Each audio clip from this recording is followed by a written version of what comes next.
Welcome to the Chase Podcast.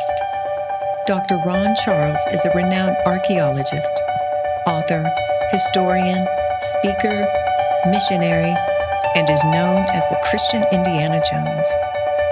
Dr. Charles has spent over 50 years researching and uncovering truths about Jesus Christ and information that proves the historical authenticity of the Bible. Gleaned from his years of tireless research, ministry, and archaeological work as the pages of the Bible come to life like never before. Visit cubitfoundation.org for Dr. Ron's books and information about this global ministry. Hello, I'm Dr. Ron Charles. Welcome to the program today. The Sermon on the Mount has been considered to be one of the top teaching lessons that have ever been spoken by mankind. It has a little bit of everything, and it has something for everyone, especially if you consider yourself a disciple of Jesus, a 21st century disciple, because this was given to his disciples. At this time, there were only 6, and they were just beginning to accompany Jesus on his ministry. They were going to be his associates to help crowd control, to help to talk to people and to bring them to Jesus and various other things. So Jesus wanted them to know what is coming and how they should act and react and what type of attitude they should have and so forth. And so this Sermon on the Mount was an instruction tool given to them before they went out to accompany him in ministry. And one of the first things that he taught them, we see in Matthew, the 5th chapter. In Matthew, the 5th chapter, we're going to begin to read at verse number 13. As Jesus is talking to his disciples. And this Sermon on the Mount was not given to the multitudes. It was given to his disciples. Okay? The multitudes still stayed down at the bottom of the hill. Verse number 13. You are the salt of the earth. But if the salt has lost its savor, wherewith shall it be salted? It is therefore good for nothing, but to be cast out and to be trodden underfoot of men. You are the light of the world. A city that is set on a hill cannot be hid. Neither do men light a candle and put it under a bushel, but on a candlestick, and it giveth light unto all that are in the house. Let your light so shine before men that they may see your good works and glorify your Father is in heaven. The salt of the earth. Now, at this time, salt was by far the most precious thing sought after by the Roman government. It was more precious than gold, more precious than silver. But the beginning of this preciousness dates back about 350 years before this to Alexander the Great. Now, Alexander the Great had a tremendous Macedonian army, and he conquered everything that he wanted to conquer and to do everything he wanted to do. Now, while he was fighting in Greece, when fighting in Macedonia and Trance, so there was no problems as far as his soldiers were concerned to get supplies and to get meat. Alexander discovered out of experience that if his soldiers, if his army had meat the night before a battle, then they would be more sustainable. They would have more strength. They would have more energy. The fight would last longer at a high level of activity. And so while he was in Greece and in Macedonia, there was no problem. Meat was readily available. But once his army passed the Bosphorus and invaded the Persian Empire, which present-day Turkey. Then things got a little bit out of balance because meat was not readily available. That desert area could not sustain the type of meat that was necessary to feed his army. And although he continued to win battles, his army began to lose its members because they didn't have the energy, and they would be cut down and have to be sent back to the back with injuries that they would not have had if they had the strength and the stamina to withstand the attacks. Strictly by accident, Alexander learned a lesson of preservation of meat. One of his generals was out hunting one day in the region of western Turkey. He killed a couple of rabbits, and as he was taking these back to have them dressed and fixed for his meal that night, it began to rain, and he ran into a cave that was near where he was hunting to escape the rain. And shortly after he entered into the cave, he went ahead and said, well, I'm going to build a fire and I'm going to cook these rabbits now. So he skinned them and prepared them to cook. But just as he lit the fire and just as he had begun to cook these rabbits that he had killed, a messenger came and told him that Alexander needs him right now. You cannot wait. You must come.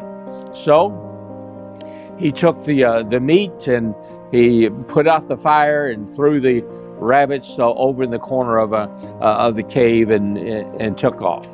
Now, about 2 months later, he was in the same area hunting again, and by now it was wintertime, and it became very, very, very cold, and so he was about to.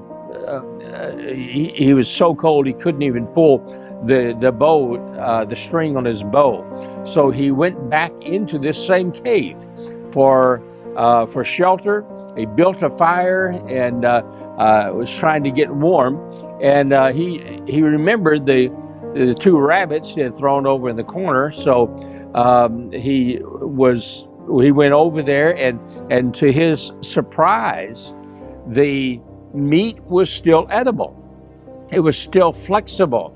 And what had happened is he threw them over in the corner, but they landed on a vein of salt, rock salt. And the salt had pulled the blood out of the carcass and had preserved this rabbit meat. And so he returned to the camp and told Alexander exactly what had happened. And from that time forward, Alexander began to preserve the meat that they got with salt. And it was enough for them to preserve the meat all the way to their fight in India. And so for the next few years, his army did have the meat necessary to eat before a battle took place, because of the preservation qualities of salt that they discovered strictly by accident. By now, 350 years later, salt was no longer a luxury. It was a necessity. For many years, it was a luxury. Salt was extremely expensive because it was used to preserve the meat and to preserve what the family would be eating or what the government would be eating. And so it was very expensive. But as time went on, then more salt was discovered. Rome would send conquering armies to different parts of the world, many times just for salt. An example of that is Hallstatt, Austria. When Julius Caesar sent troops up into Austria, they did it for one thing only, for one purpose only, and that was to conquer the salt mines at Hallstatt and to use those salt mines for the benefit of Rome and the preservation of their meat and their food. And so what had been a luxury now becomes a necessity. Now we see those things in our society today. Back 75, 80 years ago, a refrigerator was a luxury. If you had anything, it usually was an ice box to keep your food cool and to preserve it. But refrigerator was something that was pretty much for the rich and the well-to-do. But now, in this society, 80, 100 years later, a refrigerator is absolutely mandatory. 20 years ago, a cell phone was something that was not even thought of as a daily necessity. If you had a cell phone, if you had a car phone, then you were of the elite, and very few people had it, and it was a luxury. But now, everybody has a cell phone, and you can't even function your day-to-day life without it. And so what was a luxury now has become a necessity. Such was the case with salt. It had now become a necessity of life. Now, the biggest and the largest area of exposed above ground salt in the world at that time was around the Dead Sea, in what is now Negev desert and around Nakaba, and all from there all the way up to the Dead Sea. Now, Augustus Caesar made an agreement with the people of Judea. He said this, that 1/2 of your tax liability you can pay with salt to be brought to Rome. And so the tax liability for money and goods was only half of what was required for them to pay, because the other half could be paid with free salt. And so the Jewish authorities and the authorities of Herod the Great would pay people to load salt into wagons and into carriages, and they would take this salt overland to the ports of Caesarea Maritima or Haifa and different places that where ships were waiting.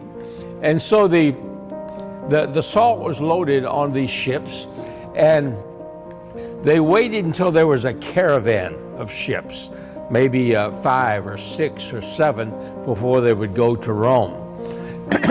And so they loaded the salt onto the ships, and then they covered them with a tarp or some type of covering to make sure that rain didn't hurt it, or there was no problems with the salt. But as these ships were sitting in harbor, waiting for enough to be filled to take a caravan of salt to Rome, the zealots from the Galilee, the rebels up there, whose desire was to sabotage anything that was Roman, well, they began to do their work. Under the cover of night, they would sneak in underneath the tarp or underneath the covering, and they would mix dirt in with the salt. And the Romans didn't know anything about it, and they had no idea that had happened. So now when the caravan was on its way, there would be a chemical reaction in the long journey to Rome, and the dirt would begin to interact with the salt. And by the time it got to Rome, this conglomeration of dirt and salt mixture was now worthless. It was too much salt to be any good for soil, and too much earth to be any good for salt. So many times the Roman authorities just dumped this mixture that was no good now into the sea because of had no value whatsoever. But then Augustus Caesar came up with an idea. At that time, Rome was building roads all over the empire, and from ground zero in Rome to the furthest extents throughout the empire, roads were being built. And the Romans were excellent road builders. And there would be an area of about a foot to sometimes 2 feet deep. And then at the bottom of that ditch, they would put sand and then crushed rock, another layer of sand, and then more crushed rock, and then larger rocks and sand again. And at the very top, you'd have paving stones, which was an excellent road. And so, but as time went on, grass began to grow up. And it growed up through the sand and through the gravel and the stone, and it began to make its way to the top of the paving stones, and it would break it open, and the paving stones would then would basically turn to chalk, and there would develop holes in the road. Augustus Caesar, he came up with an idea. He said, what we will do is that the second layer of sand, we will put this combination of salt and earth. And so they did that. They made the road with a couple of inches of this conglomeration of earth and salt. And so when the grass began to grow, it would hit that layer and die. It would not make it to the top, and it wouldn't break the paving stones apart, and the road would still be great.